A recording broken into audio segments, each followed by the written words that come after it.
Um, let's talk about Baker, huh? Let's talk about this Cleveland Browns team because if you didn't tune into the game this past weekend against the Chargers, um, shame on you. It was a heck of a game. I was really excited for that game. But there was this very interesting moment in that game where it was 3rd and 10. The Chargers were on absolute fire offensively. The Browns defense could not stop them. It was 3rd and 10, deep in your own territory. You're gonna run the ball. There is a level of non-trust there. As a Browns fan, I'd be a little nervous because Baker, that's what the offense went. The offensive coordinator said, you know what? We can't stop the Chargers. It's 3rd and 10. We don't trust Baker to get a first down here passing the ball. That's basically kind of what they said. I was watching the game live from the MGM Grand, and I said, wow, you just ran it on 3rd and 10? Like what? What is going on? On the flip side, Brandon Staley is going for it on 4th and 8. Brandon Staley is going for on 4th down in his own territory. That is an offense. That is a head coach that trusts his offense or his franchise quarterback. Lamar Jackson's going for it on 4th down against the Chiefs. That is an offense and a head coach that trusts their franchise quarterback. That showed me this weekend that the Cleveland organization did not trust Baker in that situation. 2 times this year, Baker has been up and he couldn't seal the game.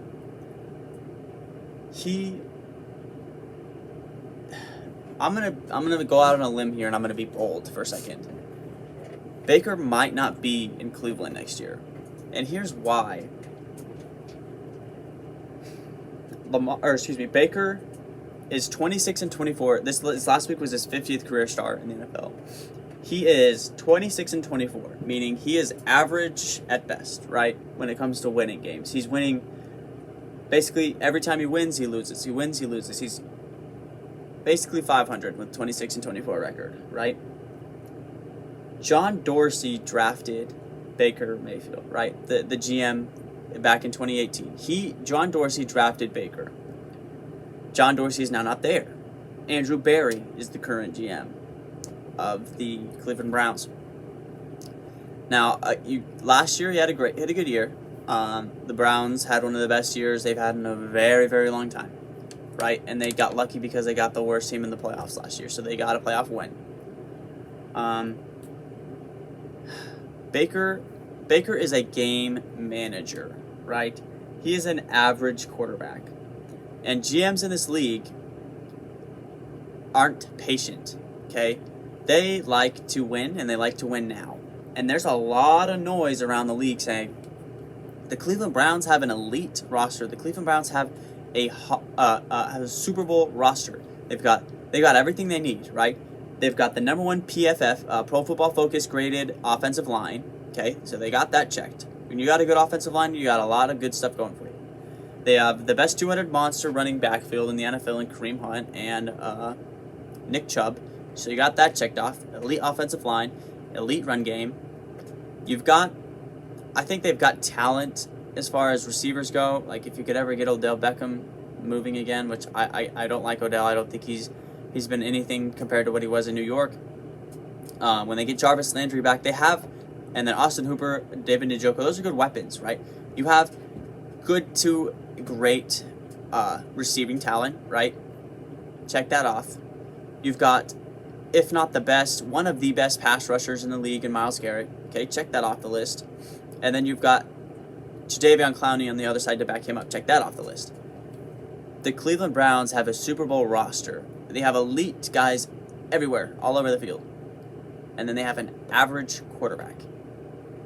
Andrew Berry, there's a reason this organization has not given Baker the contract that he wants yet.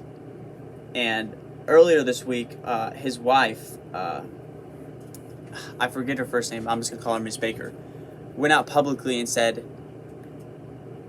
because there was a lot of people saying that it was, at the end of that game, when the Chargers went down and scored, took the lead, Baker got the ball back. Minute 26 seconds left, no timeouts.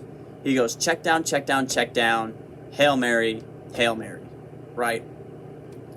It was bad. It was, you know, when you look at Lamar or you look at Aaron Rodgers or you look at Patrick Mahomes, those guys need a few seconds to get the ball down the field. Aaron Rodgers needs like 15 seconds. Tom Brady needs like 15 seconds. He's getting it right down the field, right into field goal range, ball game, right? It's bad for Baker when Andrew Berry's sitting in the stands watching the game, and he's watching Justin Herbert sling it all over the field, and he's watching Justin Herbert make the big elite level plays. Don't call me crazy, but there's going to be a lot of choices next year in the offseason for teams that are looking for a quarterback, right? Aaron Rodgers isn't going to be in Green Bay next year. Hopefully this whole Deshaun Watson situation is going to be figured out by the end of next year. And then I don't even know if Seattle does bad. I mean, look for Russell Wilson to maybe be in the market. And then there's some good young talent coming in. Desmond Ridder, Malik Willis. Those are guys, hey, like, call me crazy, but maybe Cleveland says, all right, you know, Baker was average. Let's go get someone who's above average, right? Let's go get Deshaun Watson. Let's go get Aaron Rodgers. It doesn't look good for Baker right now. And it's not only just because of that, right? It's not just because he's average in his play and he's losing these head-to-head matchups. He's losing these matchups. These next 7 to 8 weeks for for Baker is pretty big because he lost to Patrick Mahomes already. He lost to Justin Herbert. Think about the guys in his age range, right? When you think about the guys just in his draft class alone, okay?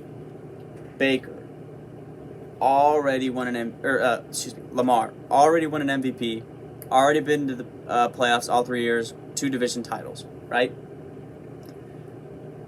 He's miles above Baker Mayfield, okay? Sam Darnold starting to slowly creep up to just as good or a little bit better than Baker. I'd say the only knock on Sam Darnold is that obviously he was in New York and he's a little reckless sometimes. Baker's a little bit less reckless. But Sam Darnold's kind of creeping up into that range. Then you get to talk about Josh Allen. Josh Allen is a much better thrower, way better manager, a lot more athletic, and wins games a lot more at a much higher rate than Baker does. So that's just in his draft class alone. So when Andrew Berry and company are sitting down and saying, okay, who's the talent who's the talent at the QB talent at the quarterback position like Baker, Lamar, better. Josh Allen, better. Sam Darnold, getting there. Even within his own division, when you think about the AFC North alone, because at the end of the day, if you can't get past these other quarterbacks in the AFC, at least try to get past these guys in your division, right? Like I said, Lamar, that's part of the AFC North. He's not better than Lamar. And if I'm being honest, I'd take Joe Burrow over Baker Mayfield. Joe Burrow, much more athletic, much smarter, gets the ball downfield better. If you give me a minute, 26 seconds, no timeouts, who am I taking, Baker Mayfield or Joe Burrow? I'm taking Joe Burrow. So he's not even a top 3 quarter. He's not even top 2 in his own division. You got Lamar, and you got Joe, and then just by default, he's third just because Ben Roethlisberger is 1,000 years old. Then you start looking at the next draft class past him. Who's after that? Kyler Murray. How's Kyler Murray doing over there in the NFC? He's the MVP frontrunner. His team's undefeated, right? Then you start looking, Patrick Mahomes was a draft class before Baker, right? He is doing better than Baker. Obviously, he's already won an MVP, already won a Super Bowl. Then you start to look at this last draft class, right? Which also features Joe Burrow, but Justin Herbert. Justin Herbert is already doing, people would take Justin Herbert over Baker Mayfield. So when you're looking at it, he's not even better than the people in his own age class, in his own age group. Just in the AFC alone, you're already naming 5 guys miles better than Baker Mayfield.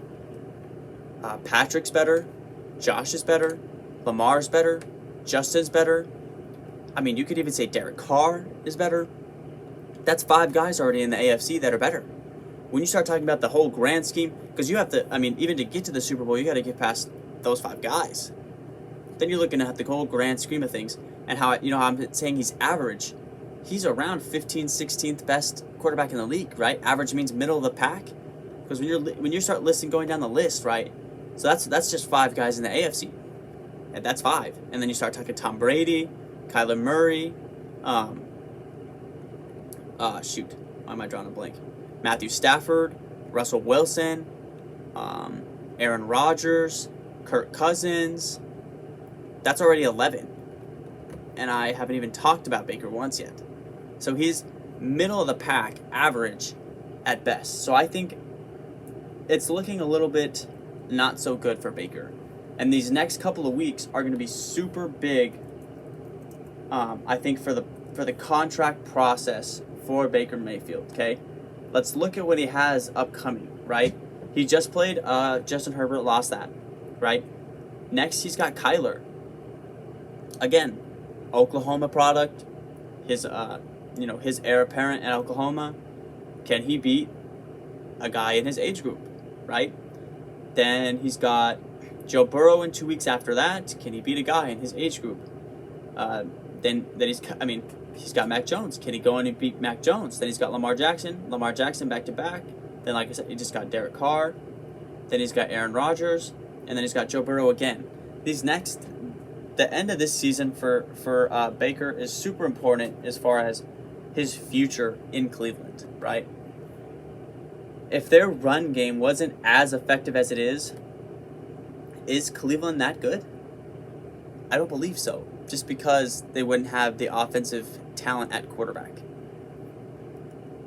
So it's going to be an interesting next couple of weeks for Baker Mayfield as far as what his future is going to look like in Cleveland.